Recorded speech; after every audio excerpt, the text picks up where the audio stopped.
Hello, I'm Tim Beggins, president of the Elk Trading Company. In this, the midweek natural gas report, natural gas prices are higher, currently trading at 306.70, up 5.7 cents or almost 1.93%.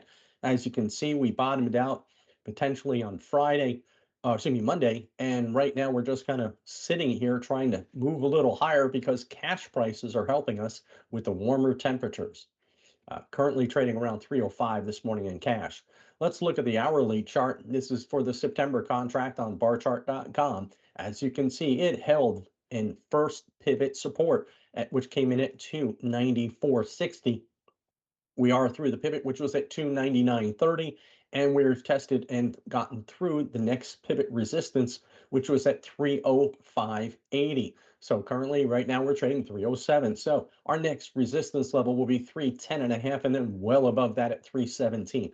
I don't think we can get to those targets today, but we are seeing some short covering here because the temperatures are starting to heat up. As you can see, it is getting a little warm in Texas again, across Florida and upper parts of the mid-Atlantic states, and that's helping things move up. Let's look at the front to back spreads, with the front being a little bit stronger today. The front to back spreads, this is the Jan versus October spread, is coming in. It has now achieved the target, which was 133.90. Again, that's the old target, and we have major support at 120. But you've now had almost 5 to 7 days where you've gotten up near that 133.90 and just lacked the momentum to keep going. So if you're long this spread, it might be a good time again to take some profits. But let's look at the Jan versus the April spread for next year. This is Jan 26 versus April 26. And as you can see, we're up a little bit today. We're currently up about a penny, and we're trading just at 90 cents and one tick, up 1.24%. As you can see, the RSI is converging with prices, which is always a bullish sign.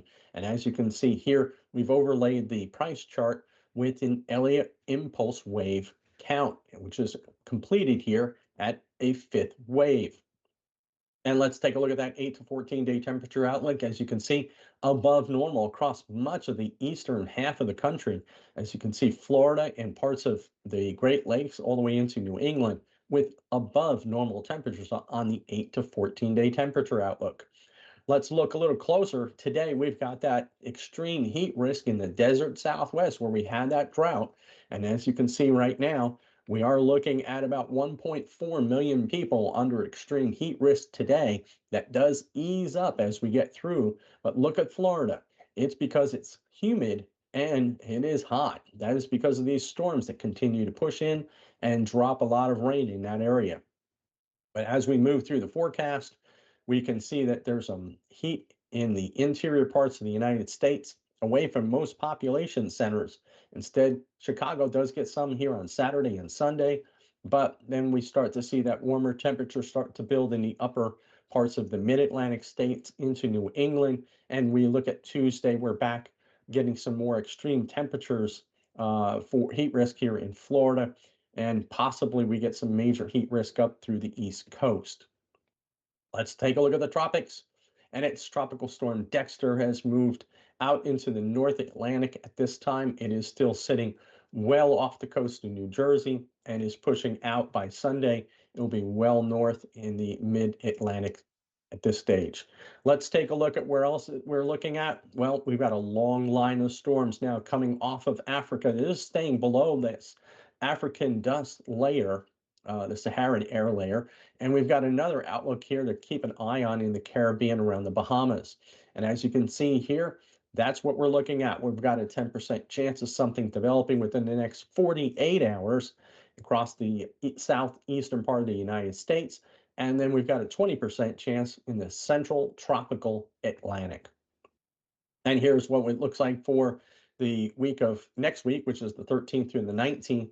As you can see, they're taking a look at this long line of tropical activity coming off of Africa, trying to stay below that Saharan air layer or dust. As you can see, that typically inhibits development. And again, this is continuing through the rest of the month of August. And look at the temperatures out there in the water.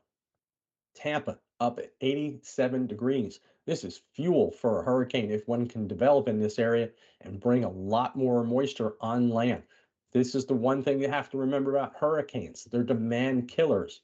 They rarely affect production now in the Gulf of America slash Mexico because it's now well below 5% total U.S. production. In fact, I think it's down as low as 2.5%. So it doesn't make a difference. We get hurricanes, they're demand killers because they have rain, knock out power lines. So negative effect if they make it onshore. And let's look at that Saharan dust layer. As you can see, there's another big swath coming through the mid-Atlantic at this stage, heading towards Central America. And now we've got even more coming off of Africa. We'll keep a careful eye on this and see what it does to these storms. And here's our oil and gas E&P sector. This is just for today. Things are starting to rebound a little bit because of crude oil and natural gas prices are higher. We've got Murphy now up 2.81%.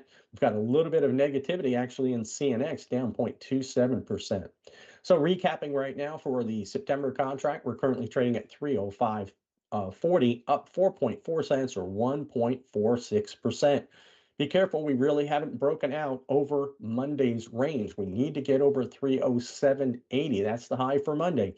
If we don't do it, we're back down again. And remember, the estimate for storage tomorrow is a plus 15. That's a low number. So this may give us the chance, the trigger to push out over that 307.80. So don't be short going into that report. So please hit that like and subscribe button. Let us know your thoughts in the comment section below. Thanks for listening. We'll see you soon.